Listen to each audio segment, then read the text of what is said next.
ठीक है, तो चलिए चैप्टर नंबर 7 है हमारा, 8th क्लास की हिस्ट्री है, फिर से बता रही हूँ 8th क्लास की हिस्ट्री है, चैप्टर नंबर 7 महिलाएं, जाति एवं सुधार। अभी तक हम क्या पढ़ चुके थे? हर चैप्टर में सबसे पहले जो हम पढ़ चुके हैं उसको बोलते हैं जो प्रीवियस नॉलेज है उसे बताना जरूरी होता है कि हम अभी तक क्या पढ़ चुके हैं 8th क्लास की हिस्ट्री में। तो किसानों के साथ अंग्रेजों की क्या दुर्व्यवहार कर रहे थे अंग्रेज, आदिवासियों के साथ किस तरह से व्यवहार किया था उसने, जो शिक्षा के क्षेत्र में उसका क्या योगदान था, या शिक्षा के क्षेत्र में जो हमारी पुरानी संस्कृति और पुरानी शिक्षाएं थी उसका किस तरह से अंत करवा दिया अंग्रेजों ने। ठीक है, अब हम पढ़ेंगे महिलाओं के बारे में, महिलाएं, जाति एवं सुधार की महिलाओं पर क्या हुआ था, मतलब महिलाओं में सुधार किस तरह से हुआ था, महिलाओं की स्थिति में, जाति में जो बहुत सारी कुप्रथाएं थी, धर्म में जो बहुत सारी कुप्रथाएं थी, उन सब चीजों में किस तरह से सुधार हुआ और इस सुधार का क्या प्रभाव पड़ा था, क्योंकि अंग्रेज कानून बना रहे थे। जो हमारे समाज सुधारक थे वो अंग्रेजों से मिलकर कानून बना रहे थे समाज में जो कुरीतियां व्याप्त थी उन कुरीतियों को सही करने के लिए। और इसका क्या प्रभाव पड़ा, जो भारतीय जनता है, रूढ़िवादी जनता थी, वो क्या वो अंग्रेजों के खिलाफ हो गए थे। अभी जब मैं 1857 के विद्रोह के बारे में आपको पढ़ा रही थी तो उसमें मैंने ये पॉइंट भी बताया था कि जो समाज सुधार किया गया था वो समाज सुधार के कारण भी जो हमारी जनता थी वो अंग्रेजों के खिलाफ हो गई थी, क्योंकि उन्हें क्या लगता था कि अंग्रेज हमारे जाति और हमारे धर्म में भी हस्तक्षेप कर रहे हैं। तो उसके कारण भी क्या हुआ था कि अंग्रेजों का जो विरोध हमारे भारत में बहुत ज्यादा होने लगा था। ठीक है, तो चलिए हम देखते हैं, चैप्टर स्टार्ट करते हैं, महिलाएं, जाति और सुधार। इसमें हम सती प्रथा के बारे में पढ़ेंगे, बाल विवाह, विधवा विवाह, इन सब के बारे में हम इसमें पढ़ेंगे। ठीक है, तो चलिए देखते हैं कि अभी तो हम जो महिलाओं की स्थिति है बहुत आगे बढ़ चुकी है, महिलाएं पुरुषों के साथ साथ चलती हैं, मतलब हर काम कर सकती हैं। लेकिन पहले महिलाओं को यहाँ तक कि पढ़ने भी नहीं दिया जाता था, उन्हें पढ़ाई पर भी रोक लगाया जाता था। ये कहा जाता था, मतलब एक मान लो रूढ़िवादी धारणा थी, ऐसी धारणा थी कि अगर महिलाएं पढ़ लिख ली जाएंगी तो वो विधवा हो जाएंगी। उन्हें सार्वजनिक स्थल से महिलाओं का जाना सही नहीं है, सार्वजनिक स्थल में महिलाओं का जाना सही नहीं है, इस तरह की बातें पहले की जाती थी। इसलिए महिलाओं को घर से निकलकर पढ़ने जाने के लिए अनुमति नहीं थी। विधवाएं जो होती थी वो दोबारा विवाह नहीं कर सकती थी। बाल विवाह था, बहुत छोटे छोटे सी उम्र में, मतलब 7-8 साल में बच्चों की शादियां कर दी जाती थी, जब उन्हें मतलब क्या बोल सकते हैं, उन्हें सही से बोलना भी ना आता हो, अपने बारे में सोचना भी, अपने बारे में क्या कुछ भी ना जानता हो बच्चा, तब उनकी शादी कर दी जाती थी। ठीक है, तो देखिए इसमें देखते हैं हम क्या है कि देश के कुछ भागों में विधवाओं से ये उम्मीद की जाती थी, सती प्रथा का देखिए इसमें दिया गया है। पहले तो ये सारी चीजें हम आगे पढ़ेंगे जो मैं आपको बता चुकी हूँ, लेकिन क्या हुआ कि उस समय सती प्रथा, जो सबसे क्रूर प्रथा हम अभी भी मानते हैं सबसे क्रूर प्रथा थी सती प्रथा, वो क्या था। देश के कुछ भागों में विधवाओं से ये उम्मीद की जाती थी कि वो अपने पति की चिता के साथ साथ ही जिंदा जल जाएं। इस तरह स्वेच्छा या जबरदस्ती मार दी गई महिलाओं को सती कहकर महिमा मंडित किया जाता था। सती शब्द का अर्थ है सदाचारी महिला। क्या था कि जो बहुत सारे भागों में, हर जगह ये नहीं था लेकिन बहुत सारे भागों में ये उम्मीद किया जाता था विधवाओं से, यानी कि जिस औरत के पति की मृत्यु हो गई है कि अपने पति की चिता के साथ वो जिंदा जल जाए। ठीक है, कुछ औरतें तो क्या होता था कि उनके दिमाग में, औरतों के दिमाग में इस तरह से इन चीजों को, ही प्रथाओं के बारे में भरा गया था कि यही सही है, तो वो औरतें खुद ही अपने पति के साथ जल जाती थी। और अगर मतलब कि उन्हें क्या किया जाता था, पति की चिता के साथ उन्हें बांध दिया जाता था कि ऐसा ना हो कि आधे जलने के बाद ये औरत भाग जाए, क्योंकि जलने के बाद बहुत ज्यादा दर्द होता है, तो उस दर्द में औरत वहां से चिता से उठ के भाग जाए, तो उसे चिता के साथ बांध दिया जाता था। और कुछ महिलाओं को तो क्या किया जाता था कि जबरदस्ती उनकी पति की चिता में फेंक दिया जाता था, जलते आग में फेंक के उन्हें जला दिया जाता था। इसे ही सती कहते हैं, मतलब ऐसी महिलाओं को सती कहा जाता है। और सती का अर्थ क्या था, सदाचारी महिला, यानी कि बहुत ही सदाचारी, बहुत ही कैरेक्टरवान महिला है ये, कि जो अपने पति के साथ जल के मर गई। ठीक है, ये सती प्रथा थी। अब देखिए क्या है, समाज में सिर्फ स्त्रियों और पुरुषों के बीच ही फर्क नहीं था, ज्यादातर इलाकों में लोग जातियों में भी बटे हुए थे। अभी तो आपको सती प्रथा देखें, समाज में स्त्री पुरुष में बहुत ज्यादा फर्क था, पुरुषों को पढ़ने का अधिकार था, स्त्रियों को पढ़ने का भी अधिकार नहीं था। और आगे क्या था कि जातियों में भी बटे थे, ज्यादातर इलाकों में लोग जातियों में बटे हुए थे। ब्राह्मण और क्षत्रिय खुद को ऊंची जाति का मानते थे। इसके बाद क्या था, व्यापार और महाजनी आदि से जुड़ी जातियां, जिन्हें वैश्य कहा जाता था, का स्थान आता था। फिर काश्तकार, बुनकर और कुम्हार के जैसे दस्तकार थे। ये जाति व्यवस्था और मैं आपको पिछले क्लास में, मतलब 7th में पढ़ा चुकी हूँ। ठीक है, जाति व्यवस्था के बारे में क्या था, वर्ण व्यवस्था, वर्ण व्यवस्था किस तरह जाति व्यवस्था में कन्वर्ट हो गया। ठीक है, तो ये सारे मैं पिछले क्लास में आपको 7th क्लास में ही पढ़ा चुकी हूँ मैं, तो वहां जाके आप उस वीडियो में जरूर देखिएगा कि जाति व्यवस्था किस तरह से वर्ण व्यवस्था जाति व्यवस्था में कन्वर्ट हुआ था। वर्ण व्यवस्था जो पहले बनाया गया था, ब्राह्मण, क्षत्रिय, वैश्य और शूद्र 4 वर्णों में विभाजित थे लोग, वो वर्ण व्यवस्था जाति के नाम पे नहीं था, जन्म से नहीं होता था। वर्ण व्यवस्था में क्या होता था, काम के अनुसार उनको वर्णों में विभाजित किया जाता था। लेकिन उस वही आगे चल के क्या हुआ, वही वर्ण व्यवस्था जाति व्यवस्था में कन्वर्ट हो गया। मतलब कुछ ब्राह्मण जाति के हो गए, क्षत्रिय हो गए, वैश्य हो गए, शूद्र हो गए।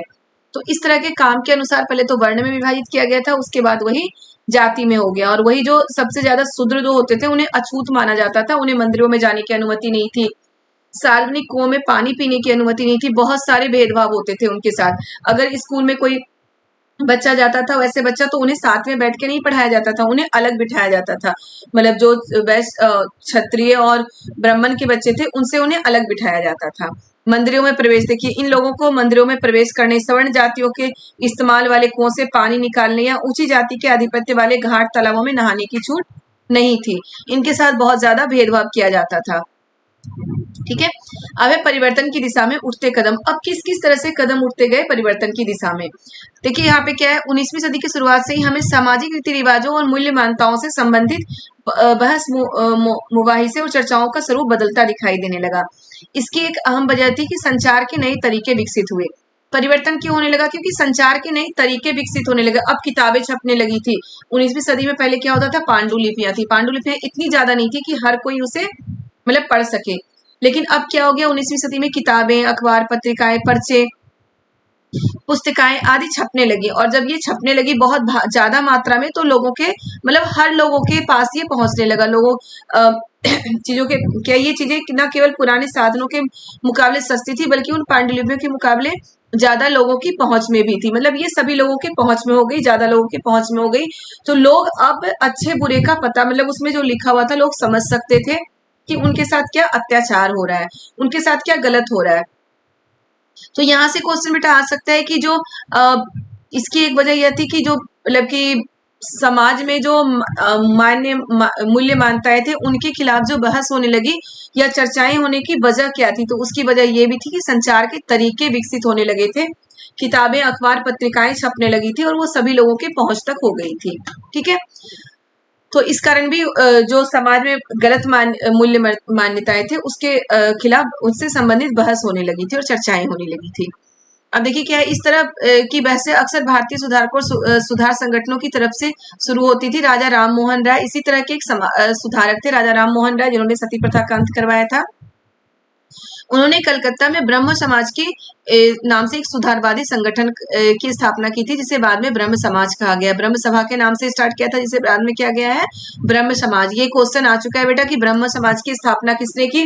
कभी कभी ये मिलान वाला क्वेश्चन आ जाता है, ब्रह्म समाज और भी जो समाज मतलब कि वैसे सुधारवादी संगठन है उसके नाम आते हैं, फिर यह जो सुधारवादी व्यक्ति थे उनके नाम समाज सुधारक का नाम आता है मिलान करने वाला। तो ये आपको नोट कर लेना है कि ब्रह्म समाज की स्थापना किसने की थी, राजा राम मोहन राय ने की थी ब्रह्म समाज की स्थापना कलकत्ता में। कहाँ पे की थी, कलकत्ता में। ठीक है, राम मोहन राय देश के पश्चिमी शिक्षा का प्रसार करने और महिलाओं के लिए ज्यादा स्वतंत्रता व समानता के पक्षधर थे। राम मोहन राय क्या थे, अभी आप पिछले चैप्टर में पढ़ चुके हैं गांधी जी के बारे में कि गांधी जी पश्चिमी शिक्षा के बिल्कुल खिलाफ थे। वो भारतीय सभ्यता संस्कृति की शिक्षा चाहते थे। लेकिन यहाँ पे राजा राम मोहन राय क्या है, पश्चिमी शिक्षा का प्रसार करना चाहते थे और महिलाओं के लिए ज्यादा स्वतंत्रता व समानता के पक्षधर थे राजा राम मोहन राय। ठीक है, अब देखिए आगे भी राजा राम मोहन राय लिख के उनके बारे में पॉइंट आप लिख लेंगे कि क्या क्या वो था, जो भी मैं आपको बता रही हूँ ऊपर से उनके बारे में आप लिखते जाइए। विधवाओं की जिंदगी में बदलाव लाने की कोशिश। अब राम मोहन राय ने विधवाओं की जिंदगी में किस तरह से बदलाव लाने की कोशिश की। राम मोहन राय इस बात से काफी दुखी थे कि विधवा औरतों को अपनी जिंदगी में भारी कष्टों का सामना करना पड़ता है। ठीक है, कुछ औरतों को तो सती कर दिया जाता था, कुछ क्षेत्रों में ये प्रथा थी, लेकिन जो विधवाएं मतलब कुछ क्षेत्र में सती प्रथा नहीं थी तो वहां विधवाओं को बहुत ज्यादा मतलब कि कष्ट का सामना करना पड़ता था। उनके बाल मुड़वा दिए जाते थे, वो बिल्कुल मतलब किसी भी चीज में उन्हें अलग कमरे में रखा जाता था, वो सबके साथ खाना का नहीं खा सकती थी, वो खाना भी अलग बनाती थी, बहुत तरह के भेदभाव किए जाते थे, बहुत तरह के कष्टों का सामना करना पड़ता था विधवा औरतों को। ठीक है, राम मोहन राय संस्कृत, फारसी तथा अन्य भारतीय एवं यूरोपीय भाषाओं के अच्छे ज्ञाता थे। उन्होंने अपने लेखन के जरिए यह सिद्ध करने का प्रयास किया कि प्राचीन ग्रंथों में विधवाओं को जलाने की अनुमति नहीं थी। अब ये क्वेश्चन आ चुका है, यहाँ से प्राचीन ग्रंथों की बात आ गई, तो मैं आपको बता रही हूँ कि ये क्वेश्चन भी आ चुका है कि जो समाज सुधारक थे, ये वो जो मतलब समाज सुधार की और लोगों को जो जागृत करते थे, वो किस तरीके से करते थे, तो वो प्राचीन जो ग्रंथें होती थी उसके बारे में लोगों को बताते थे। मतलब देखिए, जब भी किसी हानिकारक प्रथा को चुनौती देना चाहते थे तो अक्सर प्राचीन धार्मिक ग्रंथों के ऐसे श्लोक या वाक्य ढूंढने का प्रयास करते थे जो उनकी सोच का समर्थन करते थे।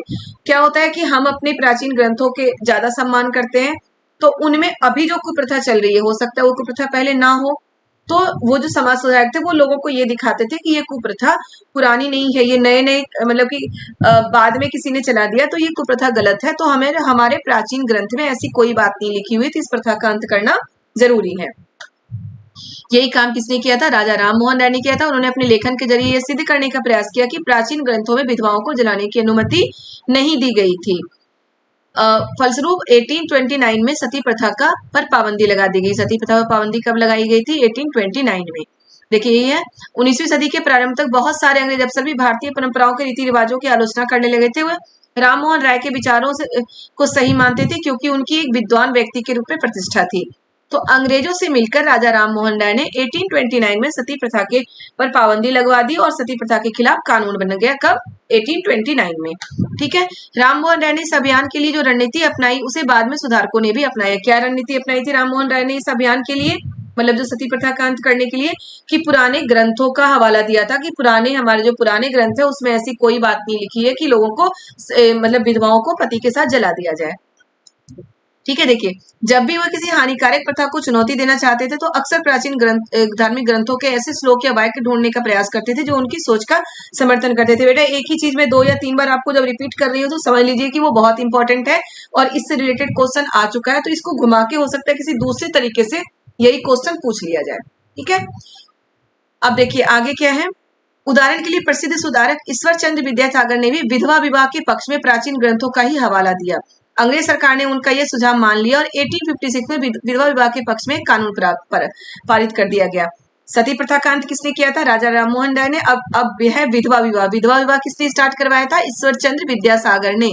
किसने करवाया था विधवा विवाह स्टार्ट? ईश्वर चंद्र विद्यासागर ने। कब? इसके खिलाफ भी, इसके सपोर्ट में भी कानून बना दिया गया था। कब? 1856 में। याद रखिएगा, विधवा विवाह के पक्ष में कानून पारित कर दिया गया कि अगर कोई विधवाएं, मतलब अगर कोई विधवा, जिनकी विधवा किसे कहते हैं? अगर किसी की पति की मृत्यु हो जाए, अगर कोई विधवा दोबारा विवाह करना चाहती हो तो वो विवाह कर सकती है। जबरदस्ती उसकी विवाह नहीं कराया जा सकता, लेकिन वो अगर अपनी मर्जी से विवाह करना चाहती हो तो वो विवाह कर सकती है। तो ईश्वर चंद्र विद्यासागर ने भी क्या किया था? पुराने ग्रंथों का ही हवाला दिया था और विधवा विवाह कानून पारित करा दिया। लेकिन क्या हुआ? कानून पारित करने के बाद भी बहुत सारे क्षेत्रों में, मतलब बहुत कम ही ऐसी विधवाएं थी, 1-2% ही थी जो दूसरी मतलब सेकंड मैरिज करने के लिए तैयार होती थी, वरना कोई शादी नहीं करती थी। 19वीं सदी के उत्तरार्ध तक विधवा विवाह के पक्ष में चलाया जा रहा आंदोलन देश के अन्य भागों में भी फैल गया। कानून तो बन गया लेकिन विधवाएं विवाह नहीं करना चाहती थी। कुछ तो अपने फैमिली के प्रेशर के कारण कि लोग क्या कहेंगे, समाज में उनकी इज्जत कम हो जाएगी, उनका जो कैरेक्टर है उस पर उंगली उठाया जाएगा। इन सब चीजों के कारण विधवाएं विवाह नहीं करना चाहती थी और इसी कारण बहुत लंबे समय तक विधवा विवाह के लिए अलग अलग जगह पर आंदोलन चलता रहा। देखिए, आंदोलन देश के अन्य भागों में भी फैल गया था। मद्रास प्रेसिडेंसी के तेलुगु भाषी इलाकों में वीरेशलिंगम पंतुलु ने विधवा विवाह के समर्थन में एक संगठन बनाया। मद्रास में किसने बनाया था? ये भी आ सकता है क्वेश्चन की मद्रास में विधवा विवाह के समर्थन में संगठन किसने बनाया था? तो मद्रास तेलुगु भाषी इलाका है। वीरेशलिंगम पंतुलु ने बनाया था संगठन विधवा विवाह के समर्थन में मद्रास में। उत्तर में आर्य समाज की स्थापना करने वाले स्वामी दयानंद सरस्वती ने भी विधवा विवाह का समर्थन किया। उत्तर भारत में किसने किया था? स्वामी दयानंद सरस्वती ने भी विधवा विवाह का समर्थन किया था। अब यहाँ पे दूसरा ये आ जाता है, ब्रह्म समाज हम ऊपर पढ़ चुके हैं। आर्य समाज के संस्थापक कौन थे? स्वामी दयानंद सरस्वती। देखिए, एक ही लाइन से 2 क्वेश्चन बन रहा है हमारा। आर्य समाज के संस्थापक कौन थे? स्वामी दयानंद सरस्वती। ठीक है। ये क्वेश्चन जो मैं आपको बोल रही हूँ, मिलान करने वाले में ये क्वेश्चन आ चुका है और आ सकता है, क्योंकि ये क्वेश्चन बहुत पहले आया था, तो आ सकता है थोड़ा सा बदल के, हो सकता है 1-2 कुछ और एक्स्ट्रा डाल दिया जाए, कुछ हटा दिया जाए, तो ये आपको याद रखना है। अब देखिए आगे है, ये तो हम देख चुके हैं कि सुधार, विधवा विवाह, सती प्रथा का अंत कब हुआ, ब्रह्म समाज की स्थापना किसने की, आर्य समाज की स्थापना किसने की, ये सब हम देख चुके हैं। ठीक है, अब ये देखते हैं लड़कियां स्कूल जाने लगी। लड़कियों के लिए क्या होता था, मैं आपको ऊपर बता चुकी हूँ। लड़कियों के लिए स्कूल जाने के लिए बिल्कुल मतलब घर से निकल के लड़कियां नहीं पढ़ सकती थी, औरतें नहीं पढ़ सकती। जो बहुत पढ़े लिखे और समझदार लोग थे वो क्या करते थे, अपने घर में ही औरतों को पढ़ाते थे। वो भी बीच में एक पर्दा होता था, पर्दा डाल के उनके शिक्षक टीचर जो है वो दूसरी तरफ बैठते थे और वो औरतें दूसरी तरफ बैठती थी, तब वो पढ़ाई करती थी। मतलब एक दूसरे को दोनों देख नहीं सकते थे, इस तरह से उनकी पढ़ाई होती थी। कुछ औरतें क्या कर रही थी, उन्हें पढ़ने का बहुत शौक था, वो चोरी छुपे पढ़ती थी। मतलब घर के किसी व्यक्ति को पता ना चले कि वो पढ़ाई कर रही है, फिर भी वो पढ़ती थी, जिन्हें पढ़ने का बहुत ज्यादा शौक था। देखिए क्या बहुत सारे लोगों को लगता था कि इससे लड़कियां बिगड़ जाएंगी। ये बता चुकी हूँ ऊपर की, जब अब मतलब कि स्कूल जाने के लिए लड़कियों को सार्वजनिक स्थानों से गुजर कर जाना पड़ता था। बहुत सारे लोगों को क्या लगता था, इससे लड़कियां बिगड़ जाएगी। उनकी मान्यता थी कि लड़कियों को सार्वजनिक स्थानों से दूर रहना चाहिए। क्या मान्यता थी, कि लड़कियों को सार्वजनिक स्थानों से दूर रहना चाहिए। और ये भी था कि उन्हें पिता या पति की देखरेख में घर में ही पढ़ाया जाता था, अभी बता चुकी हूँ मैं। अब देखिए क्या है, राम सुंदरी राज सुंदरी देवी के बारे में पढ़ा होगा, सिविक्स में है, जो मैं पढ़ाऊंगी आपको। वो ऐसी महिलाओं में से थी जिन्होंने रात में दिए की टिमटिमाती लौ में चोरी छुपे ही लिखना पढ़ना सीखा था। जो ये राज सुंदरी देवी थी, उन्होंने पांडुलिपि से लिखना पढ़ना सीखा था, दिए की लौ में। ठीक है, किचन में बैठ के, रसोई में बैठ के चोरी छुपे वो लिखना पढ़ना सीखती थी, राज सुंदरी देवी। तो ये भी आ सकता है कि ऐसी कौन सी महिला थी जिसने दिए की लौ में चोरी छुपे पढ़ना लिखना सीखा था, तो वो कौन है, राज सुंदरी देवी। 19वीं सदी के आखिरी हिस्से में आर्य समाज द्वारा पंजाब में और ज्योतिराव फुले द्वारा महाराष्ट्र में लड़कियों के लिए स्कूल खोले गए। तो ये भी आ सकता है कि ज्योतिराव फुले की महाराष्ट्र में किसने लड़कियों के लिए स्कूल खोले था, ज्योतिराव फुले ने। पंजाब में किसने खोला था, आखिरी हिस्से में आर्य समाज के द्वारा खोला गया था पंजाब में, और ज्योतिराव फुले द्वारा महाराष्ट्र में लड़कियों के लिए स्कूल खोला गया था। ठीक है, अब महिलाओं के बारे में महिलाएं लिखने लगी, बहुत सारे बुक्स लिखे गए महिलाओं के बारे में। अब जब लड़कियां पढ़ने लगी तो एक दूसरे लिखेंगी वो। बेगम रुकैया सखावत हुसैन भी इस दौर की एक प्रभावशाली महिला थी, जिन्होंने कलकत्ता में पटना में मुस्लिम लड़कियों के लिए कलकत्ता और पटना में मुस्लिम लड़कियों के लिए स्कूल खोला। कौन थी, बेगम रुकैया सखावत। उसने पटना और कलकत्ता में मुस्लिम लड़कियों के लिए स्कूल खोला था। वो भी समाज सुधारक थी, महिलाओं के सुधार के लिए उसने भी बहुत ज्यादा काम करे थे। पटना और कलकत्ता में इसने मुस्लिम लड़कियों के लिए स्कूल खोले थे, बेगम रुकैया सखावत ने। अब देखिए, पूना में घर पर ही रहकर शिक्षा प्राप्त करने वाली ताराबाई सिंधे ने स्त्री पुरुष तुलना नामक एक किताब प्रकाशित की। ये क्वेश्चन भी आता है कि स्त्री पुरुष तुलना नामक किताब किसने लिखी थी, तो किसने लिखी थी, ताराबाई सिंधे ने। और ताराबाई सिंधे का भी क्या बात है कि इन्होंने घर में रह के ही पढ़ाई की थी, कहीं स्कूल कॉलेज में ये पढ़ने नहीं गए थे। सोचिए, घर में रह के पढ़ के इतनी विद्वान हो गए कि एक पुस्तक लिख डाली उन्होंने। ठीक है, और उस पुस्तक का नाम क्या था, स्त्री पुरुष तुलना। ठीक है, जिसमें पुरुष और महिलाओं के बीच मौजूद फर्कों की आलोचना की गई थी। नाम से ही पता चल रहा है कि जो पुरुष और महिलाओं के बीच फर्क होता है उसकी आलोचना की गई थी। संस्कृत की महान विद्वान पंडिता रमाबाई का मानना था कि हिंदू धर्म महिलाओं का दमन करता है। पंडिता रमाबाई कौन थी, संस्कृत की महान विद्वान थी। पूना में एक विधवा गृह की स्थापना की थी, और इन्होंने ही जो मतलब पंडिता रमाबाई ने ही क्या किया था, पूना में एक विधवा गृह की स्थापना की थी। क्योंकि महिलाओं के साथ बहुत ज्यादा अत्याचार होता था, विधवाओं के साथ बहुत ज्यादा अत्याचार हो रहा था। तो जो विधवाएं ससुराल वालों के हाथों अत्याचार झेल रही थी, उन विधवाओं को पनाह दी जाती थी उस विधवा गृह में। तो पूना में विधवा गृह की स्थापना किसने की थी, पंडिता रमाबाई ने। ठीक है, उन्होंने भी देखो ऊंची जातियों की हिंदू महिलाओं की दुर्दशा पर किताब लिखी थी, और पूना में एक विधवा गृह की स्थापना की थी पंडिता रमाबाई ने। अब देखिए आगे है बाल विवाह विरुद्ध कानून। सती प्रथा हम पढ़ चुके हैं, उसके खिलाफ कानून बनाया गया। विधवा विवाह के लिए कानून बनाया गया। अब है बाल विवाह के विरुद्ध कानून। यहाँ देख रहे हैं 8 साल की लड़की है, इसकी शादी कर दी गई है। छोटी सी बच्ची है जिन्हें कुछ नहीं पता कि उसके साथ क्या हो रहा है, उनकी शादी कर दी गई। अब बाल विवाह निषेध कानून कब बनाया गया था, 1929 में बाल विवाह निषेध अधिनियम पारित किया गया था, कि जो 18 साल से 16 साल से, याद रखिएगा ये क्वेश्चन आ चुका है इस आगे शायद अभी जो 2024 में जो सीटेट का एग्जाम हुआ था उसी में ये क्वेश्चन आ चुका है, कि जो 1929 में जो बाल विवाह निषेध कानून बनाया गया था, उसमें लड़के और लड़कियों की एज कितनी निर्धारित की गई थी। तो क्या है, इस कानून के अनुसार 18 से कम उम्र के लड़के और 16 साल से कम उम्र के लड़की की शादी नहीं की जा सकती थी। क्या था, शुरुआत में जब बाल विवाह निषेध कानून बनाया गया था 1929 में, उस समय लड़कों की उम्र 18 रखी गई थी और लड़कियों की उम्र 16 रखी गई थी कि इससे कम उम्र के लड़के लड़कियों की शादी नहीं हो सकती, इसके बाद ही होगी। और उसके बाद क्या हुआ, बाद में यह उम्र बढ़ाकर क्रमशः 21 साल और 18 साल कर दी गई। और अभी ये उम्र क्या है ये आप मुझे बताएंगे कमेंट में, ठीक है, कि अभी जो है शादी की सही उम्र लड़के और लड़कियों की क्या है ये आप मुझे बताएंगे कमेंट में। लेकिन पहले जब 1929 में जब कानून पारित हुआ था उस समय क्या था, लड़कों की उम्र 18 और लड़कियों की उम्र 16, और बाद में लड़कों की उम्र 21 और लड़कियों की उम्र 18 कर दी गई थी। और अभी क्या है ये प्लीज आप कमेंट में मुझे जरूर बताएंगे, ताकि मुझे भी समझ में आए कि सुन रहे हैं आप मेरी बातें और थोड़ा सा सपोर्ट आप भी कर रहे हैं पढ़ने के लिए। चलिए, क्या है, जाति और समाज सुधार। जाति और समाज सुधार में क्या हुआ था, अभी तक तो हम सारे वो देख चुके हैं कि जो जो कुरीतियां थी उसका कैसे अंत हुआ, लड़कियों को कैसे शिक्षा के लिए प्रोत्साहित किया गया, आगे बढ़ाया गया। अब जाति में किस तरह से सुधार किया गया। जाति उन्मूलन के लिए काम करने के लिए मुंबई में 1840 में परमहंस मंडली का गठन किया गया। तो यहां से क्वेश्चन आता है कि परमहंस मंडली का गठन किस लिए किया गया था और कब किया गया था, कहाँ किया गया था। परमहंस मंडली का गठन जाति उन्मूलन के लिए किया गया था, यानी कि जाति में जो भेदभाव हो रहा था उसके लिए किया गया था। परमहंस मंडली का गठन मुंबई में किया गया था, बंबई में किया गया था। कब किया गया था, 1840 ईस्वी में किया गया था, ठीक है। चलिए आगे हम देखते हैं। दलित आंदोलन के नेता डॉक्टर बी आर अम्बेडकर के पिता एक सैनिक स्कूल में थे। मतलब दलित आंदोलन के नेता कौन थे, डॉक्टर बी आर अम्बेडकर जिसके पिता एक सैनिक स्कूल में टीचर थे। अब ये जो जाति के बारे में मैं ऊपर आपको बता चुकी हूँ कि इनके साथ किस तरह का भेदभाव होता था। जो निचले तबके के लोग होते थे, नीचे जातियों के लोग होते थे, उन्हें स्कूल में अलग, देखिए स्कूल में अलग बैठने के लिए कहा जाता था। उन्हें जो सवर्ण थे उनके साथ बैठने की अनुमति नहीं थी, उनके कुएं से पानी पीने की अनुमति नहीं थी, बहुत सारा भेदभाव होता था। इसीलिए उसके सुधार के लिए बहुत सारे कार्य किए गए और उनके लिए अलग स्कूल भी खोले गए, ताकि वो स्कूल में जाने की एक कानून बनाया गया कि दलितों के साथ कोई भेदभाव नहीं होगा। हमारे संविधान में सबसे पहले यही कानून बनाया गया था कि दलितों के साथ कोई भेदभाव नहीं किया जाएगा।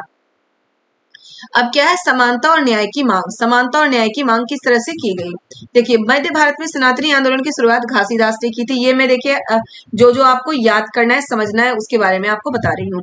जिन्होंने चमड़े का काम करने वालों को संगठित किया और सामाजिक स्थिति सुधारने के लिए आंदोलन छेड़ा।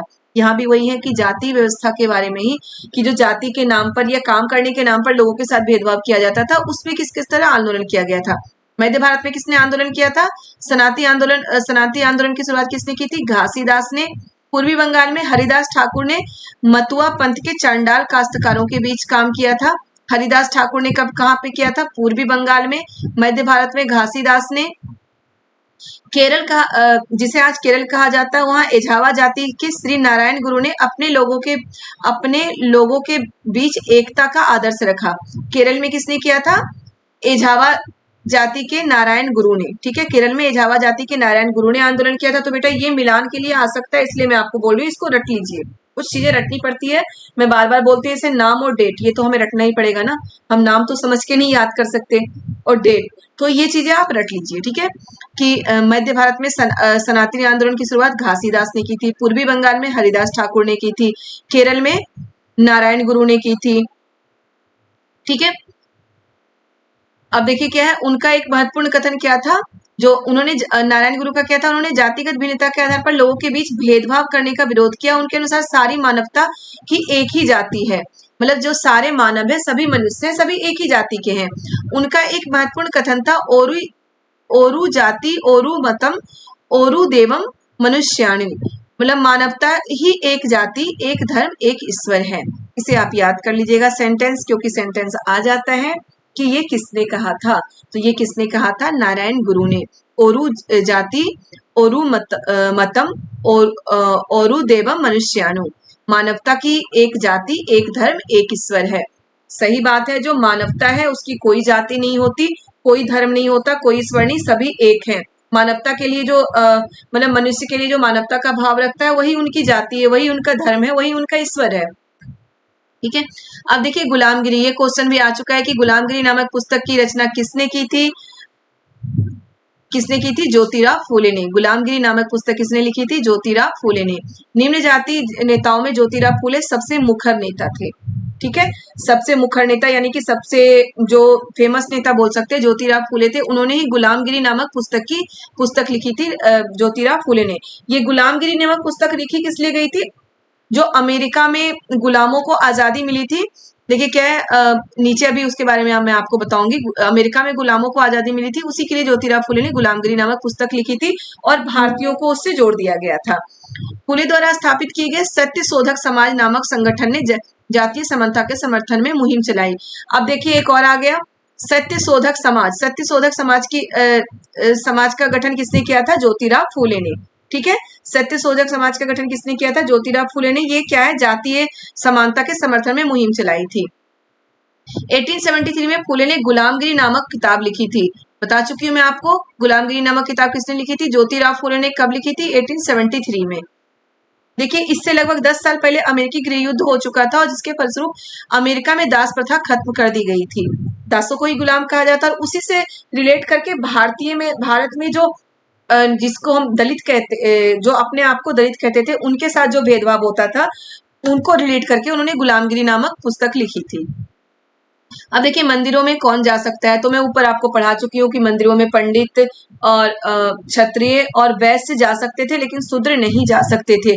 और इसके लिए भी आंदोलन चलाया गया। सन 1927 में अंबेडकर ने मंदिर प्रवेश आंदोलन किया, जिसमें महार जाति के लोगों ने बड़ी संख्या में भाग लिया। मंदिर प्रवेश आंदोलन कब चलाया गया? सन 1927 में। किसने चलवाया था? डॉक्टर भीमराव अंबेडकर ने। ओके। अब है गैर ब्राह्मण आंदोलन। गैर ब्राह्मण आंदोलन भी वही है कि जो ब्राह्मण नहीं है, दूसरे जाति के लोगों ने जो आंदोलन चलाया था उसे गैर ब्राह्मण आंदोलन कहा गया है। पेरियार हिंदू वेद पुराणों के कट्टर आलोचक थे। पेरियार भी क्या थे? जो दलित या जातियों में जो भेदभाव हो रहा था उसके सपोर्ट में काम कर रहे थे, और हिंदू वेद पुराणों के कट्टर आलोचक थे। खासतौर से मनु द्वारा रचित संहिता, भगवद गीता, रामायण के वे कटु आलोचक थे। उनका कहना था कि ब्राह्मणों ने निचली जातियों पर अपनी सत्ता तथा महिलाओं पर पुरुषों का प्रभुत्व स्थापित करने के लिए इन पुस्तकों का सहारा लिया है। वो पेरियार के बारे में इतना याद रखिएगा कि उन चीजों के कटु आलोचक थे। ठीक है, अब देखिए यहाँ से आपको ये याद कर लेना है, ब्रह्म समाज में बता चुकी हूँ कि ब्रह्म समाज की स्थापना कब हुई थी? 1830 में हुई थी। ब्रह्म समाज की स्थापना करने वाले कौन थे? यह संस्था सभी प्रकार की मूर्ति पूजा और बलि के विरुद्ध थी। इसके अनुयायी उपनिषदों के में विश्वास रखते थे। इसके ब्रह्म समाज का ये था। अब ये आपको याद करने की जरूरत नहीं, इसके बारे में कभी नहीं आता। रामकृष्ण मिशन और विवेकानंद। रामकृष्ण मिशन का नाम स्वामी विवेकानंद के गुरु रामकृष्ण परमहंस के नाम पे रखा गया। यह मिशन समाज सेवा, निस्वार्थ श्रम के जरिए मुक्ति के लक्ष्य पर जोर दिया जाता है। मतलब स्वामी विवेकानंद ने इसकी स्थापना की थी अपने गुरु रामकृष्ण परमहंस के नाम पर। स्वामी विवेकानंद जिनका मूल नाम क्या था? नरेंद्र नाथ दत्त था। ठीक है, फिर है प्रार्थना समाज। प्रार्थना समाज क्या है? 1867 में बंबई में स्थापित प्रार्थना समाज में जातीय बंधनों को खत्म करने और बाल विवाह के उन्मूलन के लिए प्रयास किया गया। प्रार्थना समाज ने महिलाओं की शिक्षा को प्रोत्साहन किया और विधवा विवाह पर लगी पाबंदी के खिलाफ आवाज उठाई। ये सभी जो समाज थे, प्रार्थना समाज, ब्रह्म समाज, ये सारे क्या थे? ये सभी जो भेदभाव, जाति के लिए भेदभाव, महिलाओं के लिए भेदभाव, विधवा विवाह, सती प्रथा, इसके लिए बनाया गया था। वेद समाज कहाँ पे स्थापित किया था? चेन्नई में 1864 में वेद समाज की स्थापना हुई थी। ठीक है, वे समाज ब्रह्म समाज से प्रेरित था। वेद समाज, ये भी क्वेश्चन आया है बेटा एक बार, जहां तक मुझे याद है कि ब्रह्म समाज से वेद समाज के बारे में कौन सा कथन सही है, और ऑप्शन में यही था कि वेद समाज ब्रह्म समाज से प्रेरित था। तो ये बिल्कुल सही है कि वेद समाज क्या था? ब्रह्म समाज से प्रेरित था। तो देखिए कहाँ से क्या क्वेश्चन पूछ लिया जाता है, इसलिए आपको अच्छे से पढ़ना है। चलिए, तो ये चैप्टर हो चुका है हमारा। जो मैं क्वेश्चन आपको बोली हूँ मुझे आप जरूर कमेंट करके बताएंगे। अब इसमें हम क्या क्या पढ़ चुके हैं एक बार मैं फिर से आपको बता देती हूँ कि हम क्या क्या इसमें पढ़ चुके हैं। देखिए, महिलाएं, जाति और सुधार, सती प्रथा के बारे में पढ़ चुके हैं, जाति प्रथा के बारे में पढ़ चुके हैं, मंदिरों में कौन प्रवेश कर सकता था, नहीं प्रवेश कर सकता था, परिवर्तन की दिशा में किस तरह से कदम उठाए गए थे, ब्रह्म समाज की स्थापना किसने की थी, कहाँ पे हुई थी, राजा राम मोहन राय ने किस तरह से सती प्रथा का अंत करवाया था, किसका सहारा लेकर, किसका हवाला देकर, प्राचीन ग्रंथों का हवाला देकर। उसके बाद जितने भी समाज सुधारक थे वो भी क्या करते थे? प्राचीन ग्रंथों का हवाला देकर समाज में सुधार करवाते थे। इस तरह हम समाज सुधार के बारे में पढ़ चुके हैं। चैप्टर आपका हो गया है।